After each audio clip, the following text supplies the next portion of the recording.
Good morning and welcome to the Red Mic. Happy Tuesday. How you doing? I'm doing okay. These Red Mic messages are leadership and life lessons I picked up mostly from 25 years as a public servant, 16 years as a youth football coach and scouting volunteer, and 10 years as a mediocre athlete with far more heart than actual physical ability. And being that mediocre athlete taught me a lot about stamina, resilience, knowing when to rest. So, in this holiday season where we're coming and going, you feel like those of you who are old enough to remember this, you feel like the making the donuts guy, right? You're going, and you feel like sometimes you're going to meet yourself at the door, right? Time to make the donuts. I already made the donuts. Yeah. um, those of you who work in Texas state government, January, it kicks off again, legislative session season, right? And between the holidays and everything else, you've got this event and this party, and you've got to make sure that you get all the things that you're supposed to get. Preparing for that party and this family get together and this, that, and the other, and then layered on top of that, you have end of the year responsibilities at your job or end of quarter or whatever it is. Um, I actually saw a post on Facebook. No, excuse me, it was on LinkedIn, and it was a poll about uh, end of year time taking your annual leave. Well, I have the luxury in that because I work for the state, my annual leave never expires. Now, comp time is a different thing. Comp time expires after 12 months, so it's use it or lose it. Um, but it's a rolling number too. Um, it, it's like the promotional period on a uh, credit card. You've got to keep those dates in your head. Okay, I had 40 hours of comp, and I've got to use at least 40 of those hours by August 5th. Yeah, whatever it is.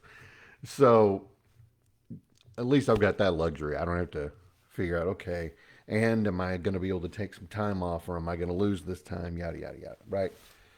So, I've said this before. Excuse me. Um, Self care is important. Um, Working as long as I have in and near communications, particularly now in the day of the 24-hour news cycle, we are in a world that is constantly on, you know, emails, texts, uh, online meetings, offline meetings, it never seems to stop, right? But I've said this before, I'll say it again. You are no good to your team, your family, or yourself if you're Jackson Browning it, running on empty. Yeah, showing the age again with the cultural reference that a lot of you may not get. Burnout is not a badge of honor. It is, well, it's a heavy signal that you've got to change something. So let's talk about a few ways to protect your focus, protect your well being, and be better for everybody. Set boundaries, stick to them, know when to say no. You know, don't take, don't respond to text messages on the weekend unless you turn it on and you see that it's absolutely the room is on fire. You know, um, but how often is that the case? Almost never. I think I told this story before, but maybe I didn't. I used to work for a statewide official, and I was her press secretary and her speechwriter, and there for a while I was her acting communications director because she went through them like, well, like drummers in Spinal Tap. um, that's a story for another day. But she was always on, always, always, always on. And we had a reporter who covered us pretty regularly. I'm going to say his name, Gary Susswine. Heck of a guy. I think Gary is now hung on his own shingle. He spent a lot of years at University of Texas. I need to look at Gary up on LinkedIn to make sure I catch up to him.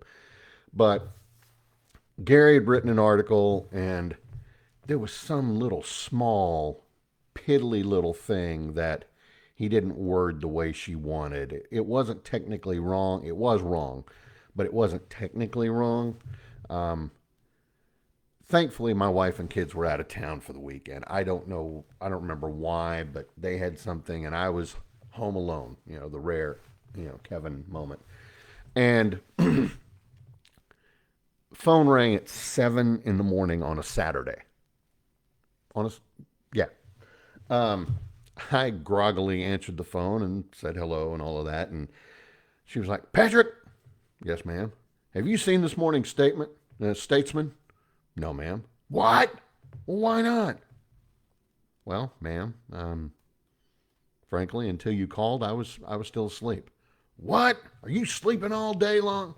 Well, no, ma'am, but it is the weekend, and well, you don't get weekends with me, and unless I tell you you get a weekend. Yeah, that was really toxic. But I said, "How can I help you, ma'am?" I just ignored what she said. And I said, "How can I help you, ma'am?" Well, I want you to go and get that article in the Statesman because Gary Susswine said this, that, and the other, and it's wrong. And I want you to call him right now and tell him that we demand a correction go in tomorrow's newspaper. I said, no, ma'am, I'm not going to do that. She was like, what? I said, ma'am, Gary doesn't work for you. I do. It's 7 o'clock on a Saturday morning. If Gary is awake, he's not working today. In fact, if I called the Statesman right now, no one is there. No one's going to be there till probably 2, 3 o'clock this afternoon. And they're only going to be there to cover live events.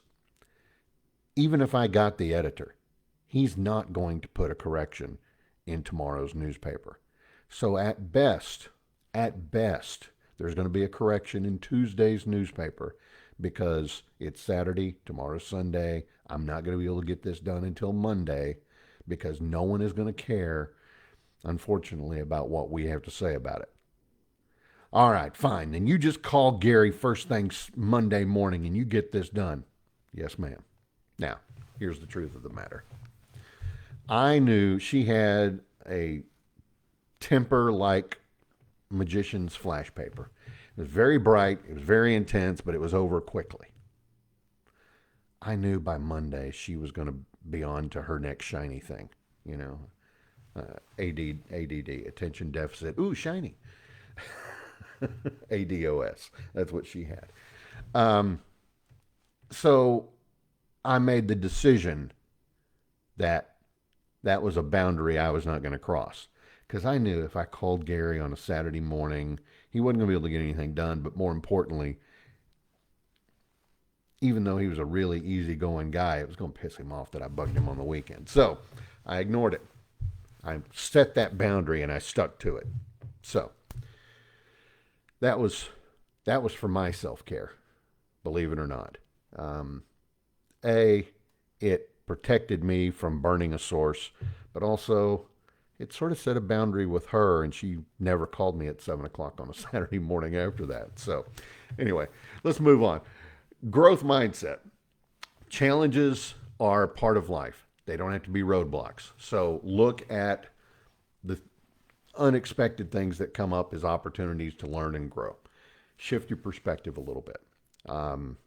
Figure out how to handle short-term or even long-term adversity as you move along the way. And again, I've said this before, rest and recharge, particularly during months like December where you're always on the go, back and forth, this, that, and the other. You've got all these things that you've got to do. So take a moment in your day if you can. Just find a place, go veg for a minute, breathe, maybe take a walk outside if the weather's nice enough, stretch, whatever you need to do. Reset for yourself. And again, vacation days, use them. Don't feel guilty about stepping away. You've earned that time. Don't forget that. Stress management, whether it's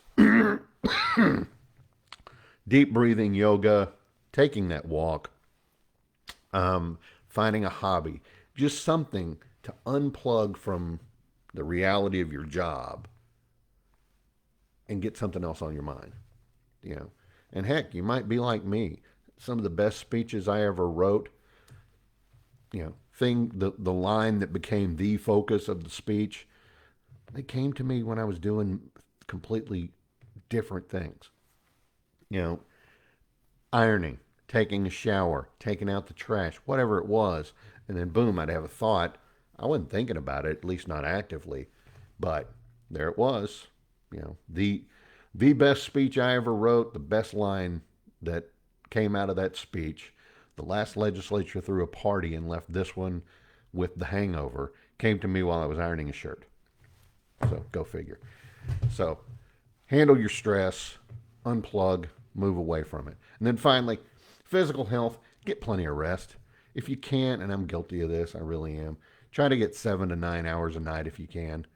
Eat foods that not just fuel your body, or fill your body, but that ultimately are going to be a good part of a balanced life, right?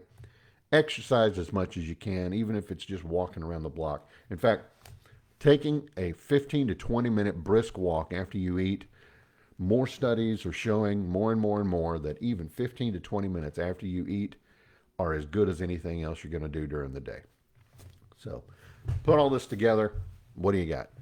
A bunch of little small habits that are all geared towards what? Taking care of yourself. So think about that.